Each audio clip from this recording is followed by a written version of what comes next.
kanalımıza hoş geldiniz. Bugün sizler birlikte yılbaşına özel çok harika 2 tane DIY hazırladık. Kendimiz yaptık ve gerçekten çok uygun fiyatlı ama sonucu harika olan şeyler.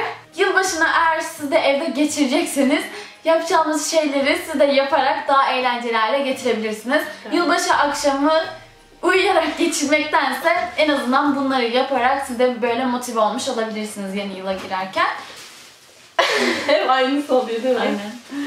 Sizlere göstereceğimiz şeyleri yapmak için gerçekten şu an çok sabırsızlanıyorum çünkü biz de ilk kez bu video karşısında yapacağız. Bakalım olacak mı hiç emin değiliz ama annemizden yardım alacağız, bunu saklamıyoruz. Onun dışında da arkadaşlar yapacağımız şeyler herkesin bulabileceği şeyler. Çok farklı ürünler değil ve evinizin ya da odanızı çok değiştirebilecek, yılbaşına özel tam herkesten farklı bir şeyler olacak. Aynen. Mesela yapacağımız bir ağaç hiç kimse de olmayacak, sadece sizde olacak. Evet. Eğer arkadaşlarınız falan gelecekse bayağı şaşıracaklardır. Şimdi arkadaşlar ilk yapacağımız şey bir kartonlarla şömine. Bence çok güzel olacak. İlk olarak şöminemizi yapacağız. Evet, şöminemizi yapacağız. Gerçekten şömine çok kolay. Sadece kutulardan yapabileceğiniz, herkesin bulabileceği şeylerden yapacağız. O yüzden çok pratik, herkes kolaylıkla yapabilir. O zaman başlayalım. Gereken malzemeleri getirsen sırayla. İlk olarak şöyle aynı boyutta 2 tane kutuya ihtiyacımız var. Bunları marketlerden çok kolay bir şekilde bulabilirsiniz. Zemin için şu şekilde kutumuz var. Biz bunu kapladık. Şöminemizin bacası olacak. Ve ince ve uzun bir kartonumuz var. Şu şekilde. Evet. Şimdi arkadaşlar ilk öncelikle şöminemizin tabanını koyuyoruz yere.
şömineyi bitirdik. Tam 1,5 saatimizi almış. Gerçekten bayağı yorucu oldu. Süslemeye geçeceğiz.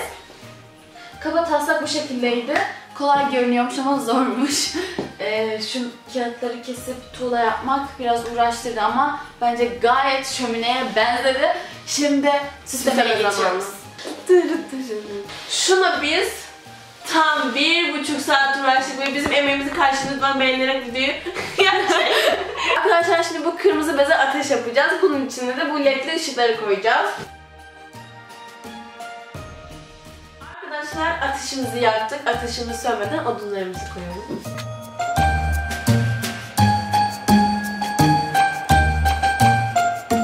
Isınabiliriz.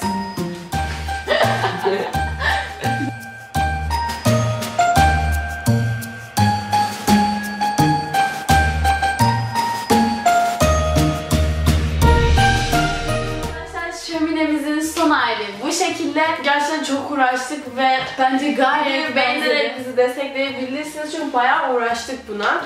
Şimdi de birazdan ağacımıza geçeceğiz.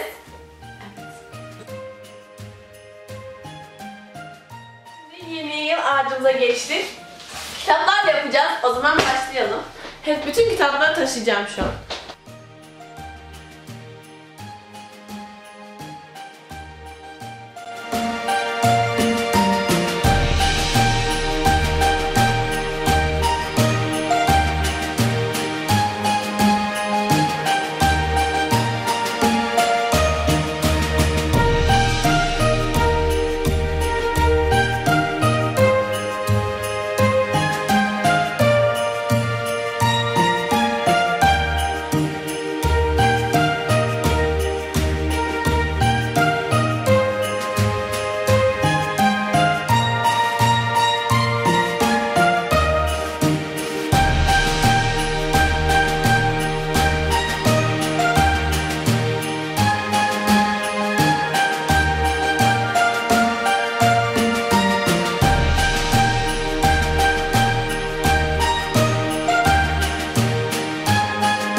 The first Noel, the angel did say, was to certain poor shepherds in fields as they lay, in fields where they lay keeping their sheep on a cold winter's night that was so deep.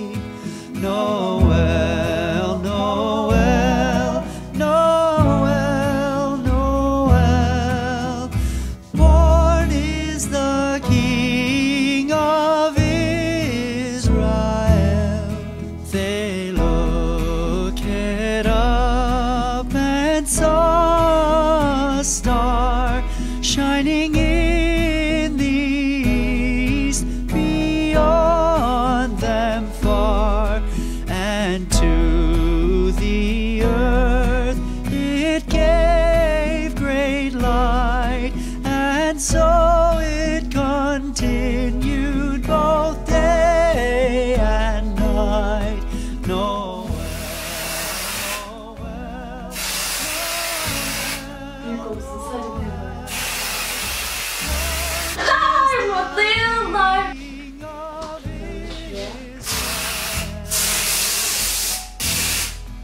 Görüntü yaptım. Eyvah, battı ortalık arkadaşlar, aynamız.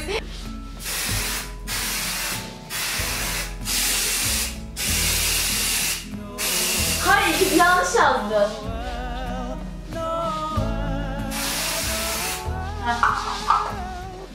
Tamam. Ya bittik arkadaşlar şu an. Biz bunları nasıl temizleyeceğiz? Gaza geldik ama bittik yani şu an. Bir göstereyim. Ya şu yerlere ne oldu? Bunları ne yapacağız? Şimdi temizleyelim anca. Nasıl temizleyeceğiz? Çektin değil mi? Temizlemeye başlayalım.